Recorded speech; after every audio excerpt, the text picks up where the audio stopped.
Hey everyone, welcome to arts study made easy. This is Priyanka. तो हम continue कर रहे हैं हमारी क्लास 8 की ज्योग्राफी एनसीईआरटी को, जिसमें हम आज कंटिन्यू करेंगे हमारे चैप्टर नंबर 1 रिसोर्सेज को। इस चैप्टर का आज हमारा 5th लेक्चर है, जो कि लास्ट लेक्चर है इस चैप्टर का।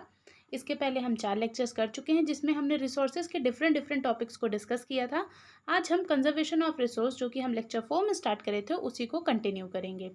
अगर आप हमारे पिछले लेक्चर्स नहीं देखे हैं तो प्लेलिस्ट का लिंक डिस्क्रिप्शन में मिल जाएगा, आप वहां से देख लीजिएगा। और हाँ, अगर आपको हमारे लेक्चर्स की पीडीएफ चाहिए तो टेलीग्राम चैनल का लिंक डिस्क्रिप्शन में मिल जाएगा, आप वहां से पीडीएफ्स को आसानी से डाउनलोड कर सकते हैं। तो चलिए शुरू करते हैं हमारे आज के लेक्चर को। तो जैसा कि हमने पिछले लेक्चर्स में डिस्कस किया था, लेक्चर नंबर 4 में हमने डिस्कस किया था, स्टार्ट किया था टॉपिक कंजर्वेशन ऑफ रिसोर्स। उसमें हमने लास्ट कहाँ पे एंड किया था? Sustainable development. क्या होता है सस्टेनेबल डेवलपमेंट? तो कोई भी रिसोर्स को ऐसे यूज़ करना कि हमारी प्रेजेंट में नीड्स भी सेटिस्फाई हो जाए और हम फ्यूचर के लिए उसको प्रिजर्व भी कर सकें, वो होता है हमारा सस्टेनेबल डेवलपमेंट। ठीक। अब इसमें अम्मा ने डिफरेंट डिफरेंट वेज के बारे में बताया था। तो देखिए, उस शाम मतलब जब मोना और राजू ने अपने अम्मा से डिस्कस किया था कि हम रिसोर्स को कैसे कंजर्व करें, उसी शाम उन्होंने बहुत सारी चीज़ें की। जैसे कि देखते हैं, ये देखिए आप फिगर में देख रहे होंगे, स्विच ऑन कर रहा है कोई, कोई बैम्बू का मतलब डलिया वगैरह बना रहा है, बैग बना रहा है, टैप ऑन ऑफ कर रहे हैं। तो ये सब क्या करे थे उन्होंने? ये ड्राइंग है, ये बस बता रहा है कि उन्होंने ऐसा ऐसा किया। चलिए अब हम देखते हैं कि उन्होंने क्या किया। तो that evening the children and their friends made packets and shopping bags out of old newspaper, discarded clothes and basket from bamboo. तो उन्होंने क्या किया, पहले यहाँ पे जो लिखा है कि भाई उन्होंने जो ओल्ड न्यूज़पेपर थे उससे उन्होंने शॉपिंग बैग्स बनाए। ठीक। जो बेकार कपड़े थे उनको बाहर निकाला, उनको भी उस बैग बनाने में यूज़ किया। बैम्बू से उन्होंने बास्केट बनाया। ठीक। बैम्बू स्टिक्स जो होती हैं उनसे उन्होंने बास्केट बनाया। एंड वो सब उन्होंने क्या किया, तो जितनी भी फैमिलीज थे उनके आसपास, उनके पास जा जाके थोड़ा थोड़ा सबको दे, जैसे किसी को बैग दे दिए, किसी को बैम्बू स्टिक मतलब वो जो डलिया बनाई थी वो दे दिए, बैम्बू बास्केट दे दिए, ये सब किए। ठीक। ऐसा मोना ने कहा कि भाई हम अपने आसपास जो भी फैमिली है उनको कुछ ना कुछ दे देंगे। After all it is for a very good cause, said Mustafa. अब यहाँ पे एक और नया कैरेक्टर है मुस्तफ़ा। तो ये मोना ने कहा कि भाई ये सब हम कोई फैमिली को दे देंगे। तो मुस्तफ़ा ने कहा हाँ बिल्कुल, क्योंकि ये तो एक बहुत अच्छे रीज़न के लिए हमने किया ना, हमने रिसोर्स को कंजर्व करने के लिए ये सब किया। To save our resource and to keep our earth alive, हमारी अर्थ को अलाइव, हमारी अर्थ को ज़िंदा रखने के लिए और रिसोर्सेज को कंजर्व करने के लिए हमने ऐसा किया ना, तो हम क्यों नहीं इसको सबको देंगे, हम देंगे और अवेयरनेस भी फैलाएंगे। तो ये मुस्तफ़ा ने कहा। I am going to be very careful not to waste paper, said Jessie. अब यहाँ पे जो जैसी है, इन्होंने पूरा इनका पूरे फ्रेंड्स थे वो इकट्ठा हुए। तो देखिए मुस्तफ़ा ने क्या कहा कि भाई यह एक बहुत अच्छे कॉज के लिए हुआ है, इसके पीछे एक बहुत अच्छा कारण है जिसकी वजह से हम ऐसा कर रहे हैं। ठीक। देन जैसी कह रही है कि मैं अब कभी भी कोई भी पेपर को वेस्ट नहीं करूँगी या कोई भी वेस्ट पेपर को फेंकूंगी नहीं, उसका बेस्ट से बेस्ट यूज़ करने की कोशिश करूँगी। यहाँ पे देखिए जैसे क्या कहते हैं कि भाई मैं पेपर को सेव करूँगी। Many trees are cut down to make paper, she explain. वो इसके पीछे भी वो एक रीज़न देते हैं कि भाई देखो, पेपर बनने में बहुत सारे पेड़ कटते हैं, इसीलिए मैं हर एक पेपर को उनके बेस्ट यूज़ तक यूज़ करूँगी। तो यही चीज़ देखिए हमने आपको भी पिछले लेक्चर्स में बताया था कि आप फालतू में पेपर वेस्ट मत करिए, क्योंकि वो बहुत सारे पेड़ से बनता है। आप अपनी बुक्स को जितना हो सके उतना यूज़ करिए, नहीं तो रिसाइकल करने को दे दीजिए, जो आते हैं आपके यहाँ लेने पेपर वगैरह। उससे क्या होगा, उससे आपका जो पेड़ है वो कटने से बच जाएंगे और कहीं ना कहीं उन्हीं पेपर से आपको नई बुक्स या नए पेपर बन जाएंगे। ठीक। रिसाइकल हो जाएंगे वो हमारे पुराने पेपर्स। देन आगे देखते हैं। I will see that electricity is not wasted in my house, shouted Mustafa. तभी मुस्तफ़ा चिल्ला के बोलता है कि मैं इस बात का ध्यान रखूँगा कि मेरे घर में इलेक्ट्रिसिटी वेस्ट ना हो। Electricity come from water and coal. अब उसके पीछे क्या उसने रीज़न दिया कि भाई जो इलेक्ट्रिसिटी है वो हमारी वाटर और कोल से आती है, इसलिए हम उसको भी कंजर्व करेंगे। ये भी मैंने आपको पिछले लेक्चर्स में बताया था कि भाई इलेक्ट्रिसिटी को भी आप सेव करिए। ऐसे मतलब अगर हम बेसिकली बात करें रिसोर्स कंजर्वेशन क्या है, तो कोई भी चीज़ को वेस्ट होने से बचाना। ठीक। कोई भी चीज़ का वेस्टेज नहीं करना ही हमारा रिसोर्स कंजर्वेशन है। ठीक। I will make sure that water is not wasted at home, शेड आशा। अब यहाँ पे आशा कहती है कि मैं ऐसा सोच रही हूँ, मैं ऐसा मतलब देखूंगी कि मेरे घर में पानी वेस्ट ना हो। ठीक। एक एक वाटर जो बूंद बूंद मतलब जो एक एक बूंद है पानी की, वो प्रीसियस है हमारे लिए। हाँ, एक एक ड्रॉप हमारे लिए प्रीसियस है, क्योंकि जब कहीं सूखा पड़ता है तो उनको लोग बूंद बूंद के लिए तरस जाते हैं। ठीक। तो आशा क्या कहते हैं कि भाई मैं अपने घर पे देखूंगी कि पानी वेस्ट ना हो। मुस्तफ़ा देख कहते हैं कि इलेक्ट्रिसिटी वेस्ट ना हो। जैसी कहती है कि मैं पेपर वेस्ट नहीं करूँगी, ऐसे करके इन्होंने बहुत सारी चीज़ें आपस में डिस्कस की, एक दूसरे में अवेयरनेस फैलाई, रीज़न दिया बाकायदे कि भाई ये चीज़ बनती कैसे है ये सब। Together we can make a difference, जोश द चिल्ड्रन, वो जो चिल्ड्रन थे उन्होंने तेज़ से चिल्लाया, मतलब जोश में कहा कि भाई हम इकट्ठा मिलके हम डिफरेंस क्रिएट कर सकते हैं, हम टुगेदर हम छोटे छोटे स्टेप्स लेके भी एक बहुत बड़ा डिफरेंस क्रिएट कर सकते हैं। तो यहाँ पे आप देख रहे होंगे कि छोटे छोटे बच्चे कितना ज़्यादा अवेयर हो चुके हैं रिसोर्स कंजर्वेशन को लेके। तो अब ये स्टोरी मेंशन करना आपकी बुक में क्यों ज़रूरी था, जिससे आप भी अवेयर हों, आप भी छोटी छोटी चीज़ों को वेस्ट करने से बचें, रिसोर्सेज को अच्छे से यूटिलाइज करें, जिससे आपकी आने वाली जनरेशन भी उसको यूज़ कर सके, उसको देख सके। ठीक, ये स्टोरी को आप देखिएगा और समझिएगा कि आप आज के बाद आप भी जो जितना पॉसिबल हो सके उतना आप कोई भी चीज़ को वेस्ट करने से बचिएगा। ठीक, चलिए अब यहाँ पे देख रहे हैं कि these are some of the things Mona, Raju and their friends did. What about you, how are you going to help in conserving resource. तो इसमें कह रहा है कि देखिए ये जो मोना, राजू और उनके फ्रेंड्स थे, ये उनके द्वारा मतलब वो ऐसा कर रहे थे, वो ऐसा उतना मतलब उत्साहित थे ऐसा करने का, वो ऐसा करने को तैयार थे, पर आप क्या कर रहे हैं। तो आप अपने से सोचिए आप क्या कर सकते हैं। अगर आप कोई भी चीज़ को, अगर आप वाटर वेस्ट होने से बचा सकते हैं, इलेक्ट्रिसिटी को कंज़र्व करते हैं, तो ये एक बहुत बड़ा प्रिवेंटिव मेजर होगा रिसोर्स को कंज़र्व करने का।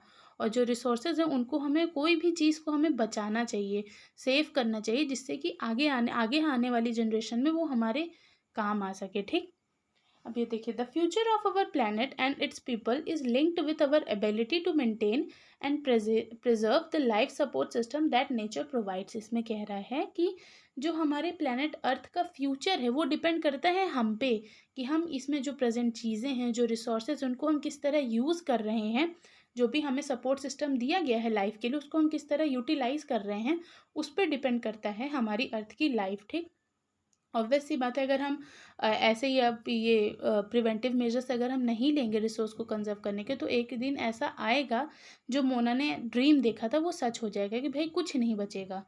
ठीक, तो अगर हम प्रिवेंटिव मेजर्स नहीं लेंगे तो क्या होगा, हमारी अर्थ डिप्लॉयड हो जाएगी, हमारी अर्थ डिस्ट्रॉय हो जाएगी, इसकी लाइफ ख़त्म हो जाएगी।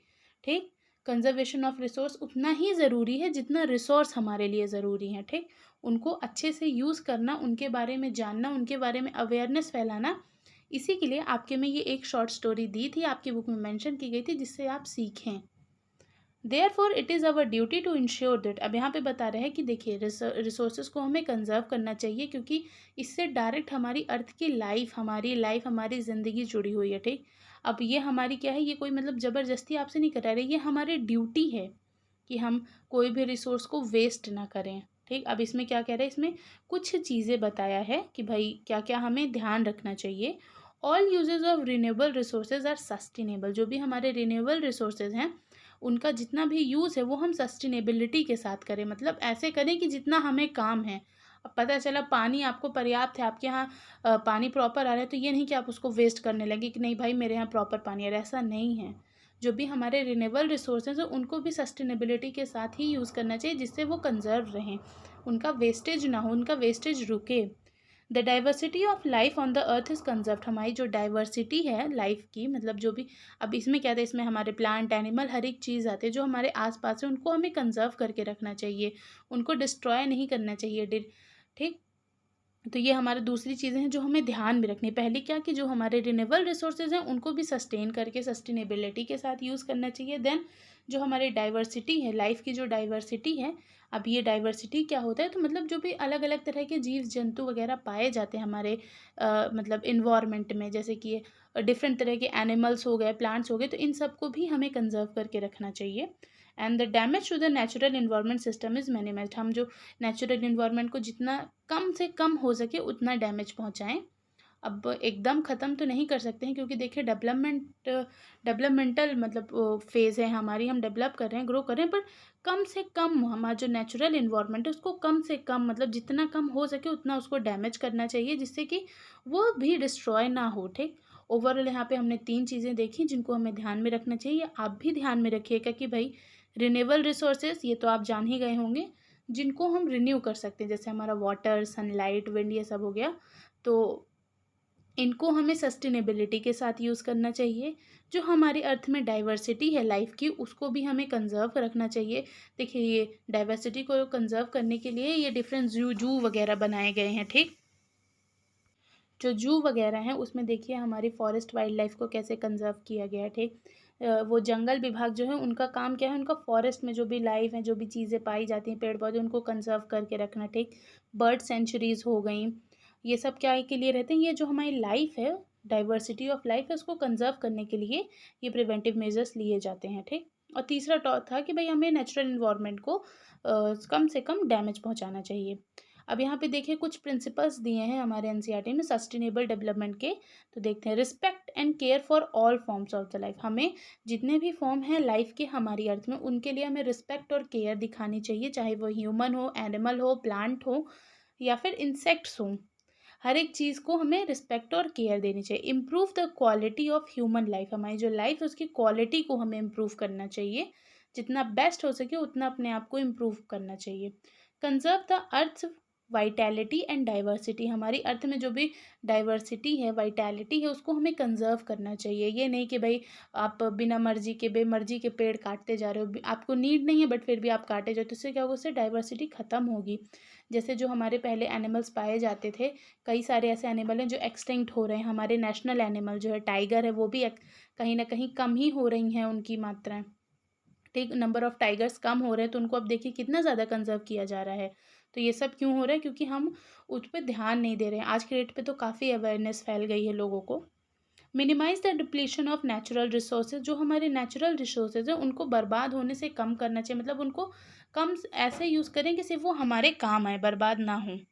Change personal attitude and practices towards the environment, जो इन्वायरमेंट के प्रति हमारी एटीट्यूड और प्रैक्टिसेस उनको चेंज करना चाहिए, मतलब कहीं भी कोई भी चीज़ वेस्ट ना हो, इस बात का ध्यान रखना चाहिए।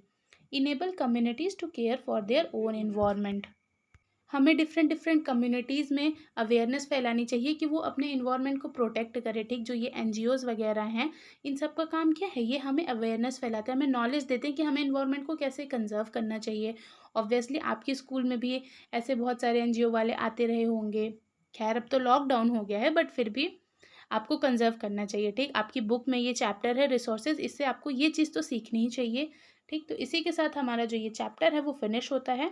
इसमें हमने क्या क्या पढ़ा, तो हम सबसे पहले रिसोर्स की डेफिनेशन देखें कि कोई भी चीज़ जो हमारी नीड को सेटिस्फाई करती है और उसकी वैल्यू हो और यूजेबिलिटी हो हमारे लिए, वो क्या है, रिसोर्स है। देन हमने टाइप्स ऑफ रिसोर्स देखा, natural resource, human made resource और ह्यूमन रिसोर्स। नेचुरल रिसोर्सेज क्या होते हैं, जो भी चीज़ हमें नेचर से डायरेक्ट मिलती है, बिना ज़्यादा मॉडिफिकेशन करे हम उसको यूज़ कर लेते हैं, वो हमारे नेचुरल रिसोर्सेज हो गए, ठीक।